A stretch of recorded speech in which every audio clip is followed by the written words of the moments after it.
अब हमें ये बात समझ आई कि क्रिप्टोग्राफी जो है वो टू वे फंक्शन है, जो कि क्रिप्टोग्राफिकली एक चीज़ को दूसरी चीज़ में कन्वर्ट करता है। इंक्रिप्शन जो है वो इंक्रिप्शन एंड डिक्रिप्शन, एक चीज़ इंक्रिप्ट करती है, एक चीज़ डिक्रिप्ट करती है। उसको इंक्रिप्ट किया जाता है एक की के साथ, चाहे वो सिमेट्रिक है तो सेम की इस्तेमाल की जाएगी इंक्रिप्शन के लिए, और सेम की डिक्रिप्शन के लिए। अगर वो एसिमेट्रिक है तो डिफरेंट की फॉर इंक्रिप्शन एंड डिफरेंट की फॉर डिक्रिप्शन। बट जब हम हैश को अंडरस्टैंड करते हैं तो hash is a one way mathematical function. ये वन वे है, ये टू वे नहीं है, बल्कि ये जस्ट आपको कन्वर्जन की फैसिलिटी देता है कि एप्पल का हैश जो है वो ऑलवेज एक्स वाई जी आएगा। तो जब भी कोई भी बंदा एप्पल का हैश की कैलकुलेट करेगा तो वो उसको रिजल्ट के अंदर एक्स वाई जी मिलेगा। तो वो one way function but produces a unique output होगी, नॉट ऑलवेज यूनिक। वंस जब आप एप्पल का हैश कैलकुलेट करेंगे तो उसने हमेशा, चाहे पूरी बुक, आप एक पूरी किताब है उसका पूरा टेक्स्ट हैश को दें, वो एक फिक्स्ड लेंथ के अंदर आपको उसकी आउटपुट देगा। दोबारा ज़िंदगी में कभी भी कंपैरिजन करना है तो इसको इस्तेमाल किया जाएगा। मैं आपको इसकी एक प्रैक्टिकल एग्जांपल दे दूं। दुनिया के अंदर प्राइवेसी कंसर्न की वजह से ये अलाउड नहीं है कि आप जो पासवर्ड्स लोग फेसबुक या जीमेल या डिफरेंट जगहों पे लगाते हैं, आप उनको प्लेन टेक्स्ट में अपने पास सेव नहीं रख सकते। तो किया क्या जाता है कि जब भी कोई बड़ी कंपनी जो भी आपके पासवर्ड जहाँ पे आप लॉगिन क्रिएट करते हैं अपना, तो आप अपना पासवर्ड क्रिएट करते हैं, तो बजाय इसके कि मैं लिखूँ my password is X Y Z, तो वो एक्स वाई जी नहीं सेव करेंगे अपने पास, बल्कि एक्स वाई जी का हैश कैलकुलेट करेंगे और अपने पास अपने डेटाबेस के अंदर सेव कर लेंगे। आइंदा जब भी कोई बंदा अपने अकाउंट से लॉगिन होने की कोशिश करेगा तो वो एक्स वाई जी जब एंटर करेगा तो फिर उसका हैश कैलकुलेट किया जाएगा और वो डेटाबेस के साथ उस हैश के साथ कंपेयर किया जाएगा जो इससे पहले जनरेट हुआ था।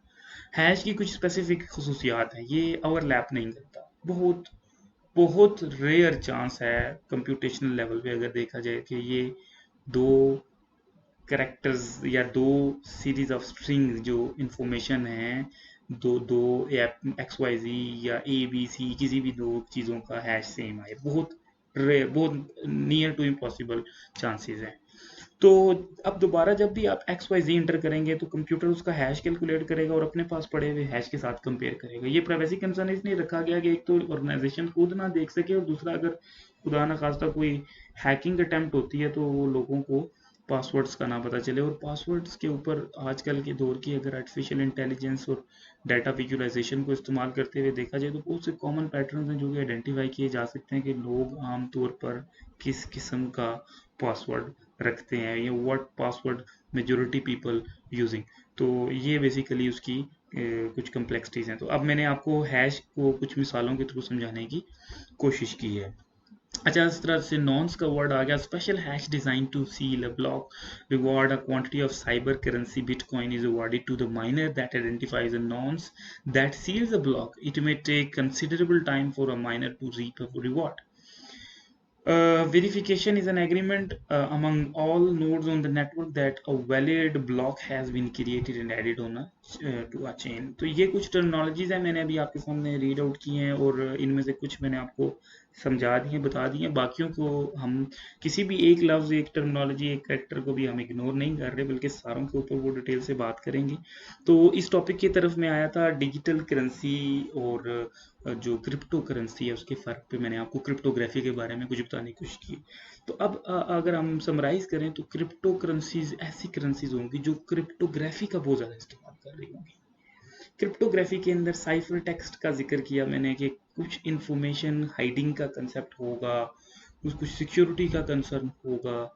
तो अब जो हमारा अगला टॉपिक होगा इंशाल्लाह हम उसमें क्रिप्टोग्राफी को थोड़ा सा मज़ीद डिटेल में पढ़ेंगे, एसिमेट्रिक और सिमेट्रिक और हैशिंग को थोड़ा सा मज़ीद जो है ना वो डिग करेंगे। और उसी के साथ हम फिर थोड़ा ब्लॉकचेन के कंसेप्ट के ऊपर जाएंगे कि ब्लॉकचेन क्या चीज़ होती है, ब्लॉकचेन कैसे बनती है, हैश का उसमें क्या काम है, पब्लिक एंड प्राइवेट कीज़ की जो टर्मिनोलॉजीज अल्फाज हैं ये कैसे इस्तेमाल किए जाते हैं, क्योंकि बिटकॉइन जो है वो बेस्ड ऑन ब्लॉकचेन है। इसको जब समझना है तो सबसे पहले ब्लॉकचेन को समझना पड़ेगा, देन हमें बिटकॉइन की जो नेटवर्क है, बिटकॉइन की जो वर्किंग है उसकी समझ आएगी। तो आई होप कि आपको ये डिजिटल करेंसी और क्रिप्टो करेंसी का थोड़ा सा डिफरेंस समझ आया होगा।